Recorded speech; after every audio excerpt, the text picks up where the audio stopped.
What's up, YouTube? YuGiOhTube here, discussing my thoughts on the 25th anniversary Rarity Collection and what I think it will do on the market, how I think the market and the public will react to it, and, just overall the hype, the value, and what I see going forward with the set. So first of all, if you like my videos, please comment, like, subscribe, hit the bell button. All of that good stuff helps with the algorithm. That ultimately helps my channel. So this was announced yesterday, the 25th anniversary Rarity Collection.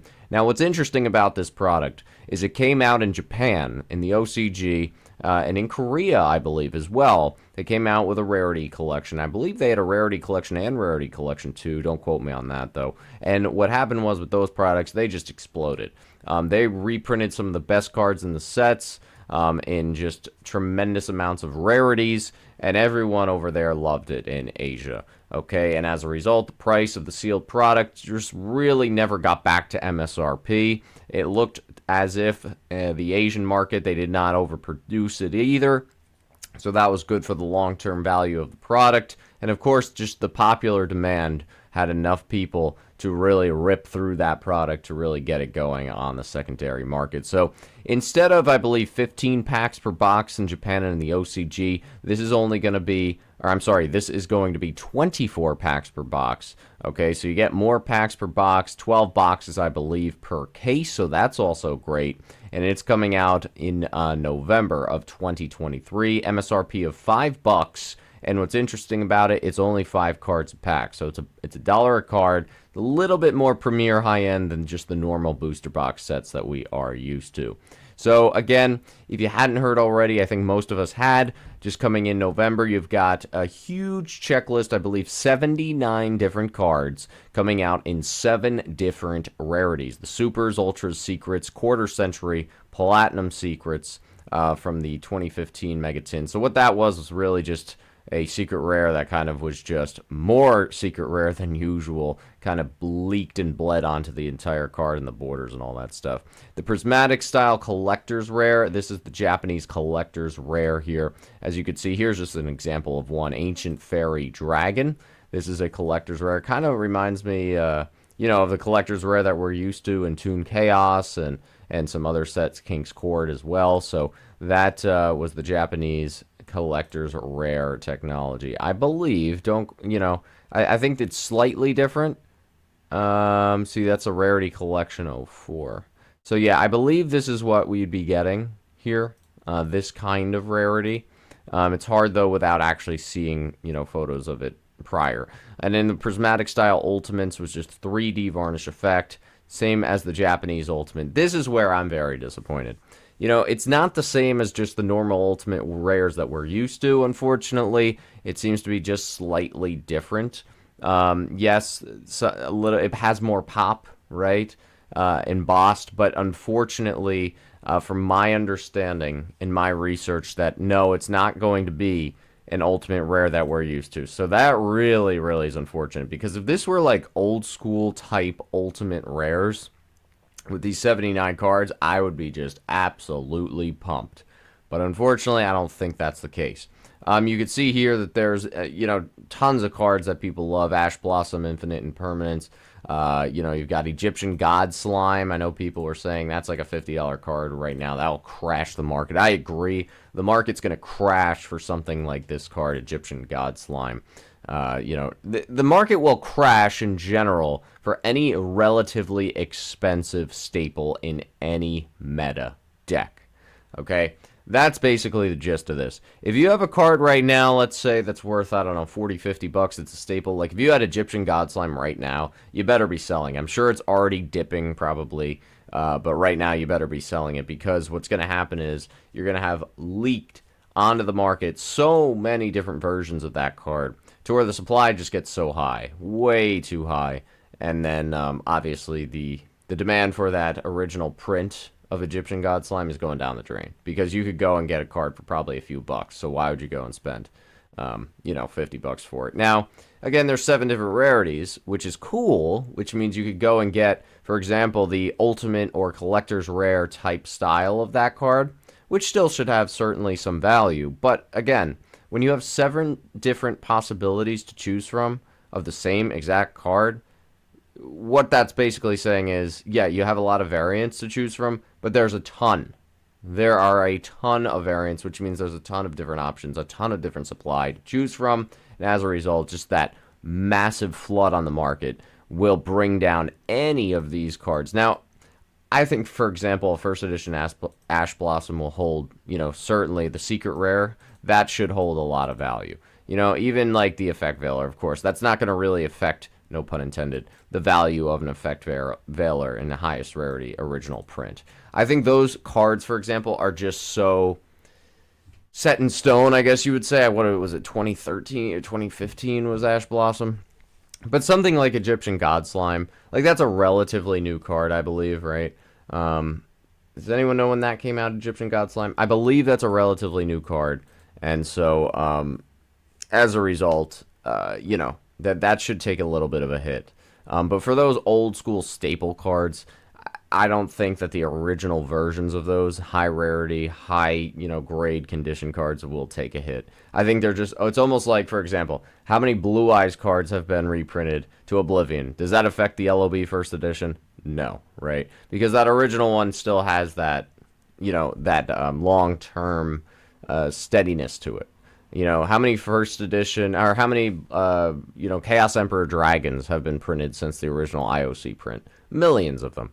But, of course, that doesn't affect the original OG print. So, yeah, I think it will, it will certainly tank the value of some newer, high-dollar cards that you use in your decks, okay, right now, like for the metagame, okay? So if you do have, mid to higher level expensive cards that you use in your deck, I think this will definitely affect the market. So just looking at this, you get 2 supers, 1 secret, 1 in 4 chance of being upgraded to Platinum, Secret, or Quarter Century, and then 2 Ultras with 1 in 6 of being a Prismatic Collector's Rare or Prismatic Ultimate Rare. So basically, you're going to get 6 either Platinum Secrets or Quarter Century Secrets in every box, and you're going to get 4 Prismatic Collectors or Prismatic Ultimates per box. So certainly a little bit confusing. Now my thoughts on this, okay? What do I think this set is going to do? I think this set will be one of the most opened up sets of the year, if not the most opened up set of the year. I actually think it will probably be the most opened up set that we've seen since, for example, Ghosts from the Past, King's Court, and all of them. I just think that this set, it will blow through supply. I just think that there's too much of a demand for this. I think that everyone who plays the game is thrilled because it's like, okay, now it's a lower cost of entry. Now you don't have to spend all this money to have a competitive deck. You could just buy a box of this, even a case of this. If you buy a case of this, probably half your deck is already set. Even a box. I mean, you buy a box of this, I'm sure you've got some staples to throw into your deck, and it comes at a very affordable price, right? Or just stick with the singles, buy the single cards, and you're good to go there.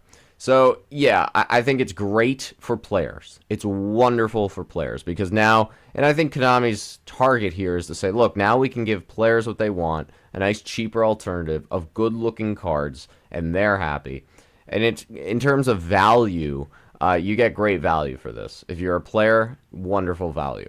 In terms of investability, this is sometimes the main question people always seem to note. It's almost impossible to answer this question right now because, why? Why can't I answer this? Because we just don't know how much Konami's going to produce. If Konami says, look, this is 25th anniversary, after this year it's done, right? We're only going to produce this for, let's say, 6 months. Okay, that means something. I remember with Toon Chaos, it was something that came out within a month. They totally shut down production of that product. Was it because of supply chain, because of COVID and the pandemic? It's definitely a possibility. Nonetheless, there was one wave of Toon Chaos, and once that one wave was gone, it was gone, right? Never went back to stores, never went back to hobby shops. That was it. With 25th anniversary, I do not see that happening. I see them doing multiple wave after wave after wave after wave, or they're going to do one wave, but it will be almost like an infinitely printed wave. Look at Ghosts from the Past 1 and 2.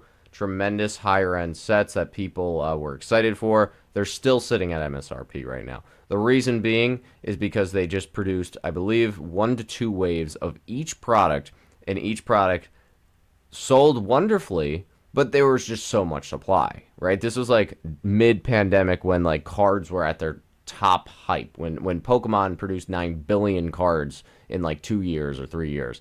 That's when everything you printed was just straight cash into the bank, right? If you touched cards during the pandemic, you were making money. Like anything, it was just being consumed just unbelievably quickly. So I think they're going to print this 25th anniversary Rarity Collection to high numbers. Okay, very high numbers. With that said, though, the supply will dwindle as the demand is very high. I think it will take a while for this to actually even appreciate in value, because I think Konami knows they hit a home run set. The pre-order amounts are going to be huge. Like some of these distributors and wholesale, they are going to be ordering so many cases of this product, just warehouses full of it.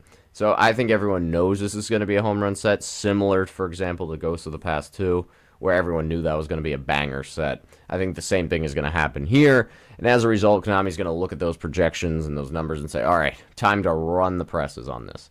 So yeah. And then the other last thing I have to note is there's no super high-end pull with this set, right? There's no 1 in every case pull. There's no 1 in every 2 case pull. Yes, you could say, okay, if everything's 1 in 6, there's 79 cards to get that one specific card. It's 1 in X amount of cases. Sure, I understand your reasoning, but there's no like Starlight rares that we used to have in some of the more recent sets where it's like a 1 in 2 case hit or a 1 in case hit. There's no huge, massive draw. Okay, and because of that, I think that will hinder this for the long-term investability. But it's hard to say, because I'm always one to say, look at the demand. If the demand's there, good things are going to happen. And the supply eventually will dwindle up, okay? It's just the demand that will always really be there for a set. So I do think that this obviously checks the box for high demand set. I think long-term also, it will have a high demand. I think everyone will be ripping it. I think it'll be a fun opening for everybody. So yes, I think the demand will always be there. I think the supply will take a very long time to dwindle. Having said that, when it does dwindle, I think this does have some long-term play to it, but it might take a while because I think the supply, especially originally, will be so high. I have no idea of print runs and numbers. I'm just going off what I'm seeing based on history, the past, and what Konami likes to do. And if Konami knows they have a banger set, they know that they're going to just print these to oblivion and print money. So yes, what do you guys think? I think as a whole, it should be exciting to watch being opened. Maybe I'll buy a box and just rip it on a rainy day and have fun with it, because I'm actually curious just to see the new rarities that come out to this set. So very good, very good. If you like this video, again, comment, like, subscribe down below. Hit that bell button, and I appreciate all of your views, comments, likes, and subscribes on this channel. Until next time, what do you think of this set? Please comment below. YuGiOh Tube, signing out.